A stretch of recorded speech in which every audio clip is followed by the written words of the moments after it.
શહેરની અંદાજે 90 જેટલી ગ્રાન્ટેડ સ્કૂલો એ બંધ થઈ ગઈ છે, જ્યારે હાલ માત્ર 116 શાળાઓ કાર્યરત છે। આ 36 વિદ્યાર્થીઓના નિયમને કારણે સ્કૂલ સંચાલકોએ અત્યારે ખૂબ જ મુશ્કેલીમાં મુકાયા છે। ઓછા વિદ્યાર્થીઓની સંખ્યાને કારણે અનેક શાળાઓ એ આર્થિક સંકટનો સામનો કરી રહી છે। ઘાટલોડિયાની જ્ઞાનજ્યોત સ્કૂલ પણ હવે બંધ થવાની કગાર પર પહોંચી ગઈ છે। માહિતી મુજબ આ સ્કૂલની જગ્યાએ હવે કોમર્શિયલ કોમ્પ્લેક્સ બનાવવાની તૈયારીઓ પણ ખૂબ તેજ કરવામાં આવી રહી છે।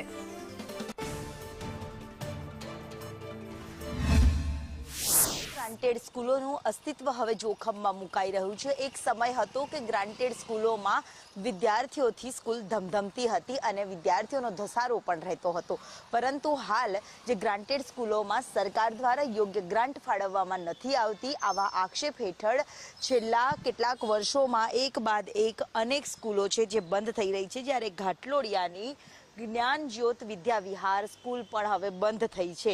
સ્કૂલ ચલાવવા માટે સરકારનો વર્ગ દીઠ 36 વિદ્યાર્થીઓને નિયમ અને અંગ્રેજી માધ્યમ તરફથી વધતો જતો જોક અને જૂના વિસ્તારોમાંથી લોકોનું સ્થળાંતર, આ તમામ કારણો હવે સંકટ બની રહ્યા છે। તેમ કહીએ તો કોઈ નવાઈ નથી। જો કે સંચાલકોનું કહેવું છે કે ગ્રાન્ટની નીતિ, શિક્ષકોની ભરતી અને ઘટતી વિદ્યાર્થીઓની સંખ્યાને લઈને હવે ગ્રાન્ટેડ સ્કૂલો ચલાવવી પણ મુશ્કેલ બની છે। જ્યારે આ જ્ઞાનદીપ પ્રાથમિક સ્કૂલ છે જે હાલ બંધ થઈ છે અને હવે આગામી દિવસમાં અહીંયા કોમર્શિયલ કોમ્પ્લેક્સ બનાવવામાં આવશે। જો કે છેલ્લા 16 વર્ષમાં જોવા જઈએ તો 90 જેટલી સ્કૂલો છે જે ગ્રાન્ટેડ સ્કૂલો બંધ થઈ છે, ત્યારે આ વર્ષે ફરી વધુ એક સ્કૂલ ઘાટોડિયા વિસ્તારમાં આવેલી ગ્રાન્ટેડ સ્કૂલ બંધ થઈ છે।